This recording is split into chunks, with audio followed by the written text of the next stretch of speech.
बिस्मिल्लाहिर्रहमानिर्रहीम। अस्सलाम वालेकुम दोस्तों हिकिड़े माण्हूअ जी घरवारी ॾाढी बीमार थी पई ऐं उनखे ॾाढो फ़िक्रु हुयो पंहिंजी घरवारीअ जो। सो दवाऊं दरमल बि कराई पर वीचारी ख़ुशि न पई थिए। आख़िर उनखे हिकिड़े मौलवी साहब वटि वठी वियो जेको झाड़ फूक कंदो हुयो, तावीज़ वग़ैरह ॾींदो हुयो। उन वटि जॾहिं वठी वियो त मौलवी साहब चयो त बाबा हिन ते जिन जो असरु आहे ऐं हिनखे जिन थी वियो आहे, जिन वरितो आहे माईअ खे, सो जिन कढणो पवंदो। मौलवी साहब इंतज़ाम कयो, बाहि ॿारी सॼियूं शयूं जेके करे उन माईअ खे विहारियईं। नेठि आख़िर जिन ॻाल्हायो। जिन चयो मौलवी साहब खे त मौलवी साहब मां हिन माईअ खे छॾण जे लाइ तयारु आहियां, पर मुंहिंजो हिकिड़ो शर्त आहे। मौलवी साहब चयो त तुंहिंजो को बि शर्त क़बूल न आहे, तोखे हिन माईअ खे छॾणो पवंदो। जिन चयो साईं मुंहिंजी ॻाल्हि ॿुधो त सही घटि में घटि। चई हा ॿुधाए छा थो चवें। चई मां हिन माईअ खां इन शर्त ते निकिरण जे लाइ तयारु आहियां, छॾण जे लाइ तयारु आहियां त माईअ खे छॾे हिन जे मुड़ुस में दाख़िल थी वञा, उन जे जिस्म में दाख़िल थी वञा। त हिते जो मुड़ुस इहा ॻाल्हि ॿुधी त ॾकणु लॻो त हीअ छा आहे, मुंहिंजे मथां मुसीबत पई अचे, भॼी वञी परे वेही रहियो।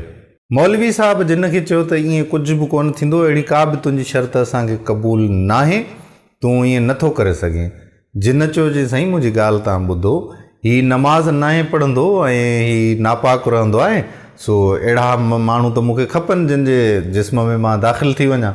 मौलवी साहब चयोसि त ॻाल्हि ॿुध, हाणे हीअं था कयूं त हिननि जे घर जे साम्हूं वारो जेको वणु आहे तूं उन ते भली वञी पंहिंजो उते बसेरो ठाहे, उते वञी तूं रह।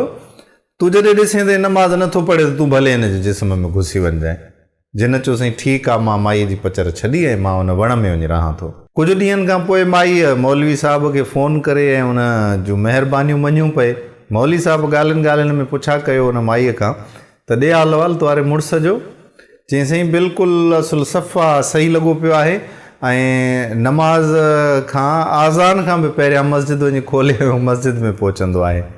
सो मौलवी साहब चयुसि त इहा अटकल जेका आहे उहा असांजे ज़हन में अहिड़ी कॾहिं बि न आई आहे, जीअं तो ॿुधाए पए मां सॼो उअं ई पिए कयो। त दोस्तो अहिड़ियूं घर वारियूं बि हूंदियूं आहिनि जेकी पंहिंजे मुड़ुस जी जन्नत जो फ़िक्रु कंदियूं आहिनि, आख़िरत जो फ़िक्रु कंदियूं आहिनि। जीवन साथी उहो ई भलो आहे जेको पंहिंजे जीवन साथीअ जो न सिर्फ़ु दुनिया में भलो चाहे पर उन जी आख़िरत बि संवारे। अलाह साईं तव्हांखे ऐं असांखे 5 वक़्त नमाज़ पढ़ण जी तौफ़ीक़ अता फ़रमाए ऐं सिधे रस्ते ते हलण जी तौफ़ीक़ अता फ़रमाए। जे वीडियो पसंदि आई हुजेव त ॿियनि दोस्तनि ॾांहुं बि ज़रूरु मोकिले छॾिजो ऐं ईंदड़ वीडियो में वरी कंहिं ॿी कहाणीअ सां गॾु मिलंदासीं। तेसिताणी पंहिंजे दुआउनि में यादि रखिजो।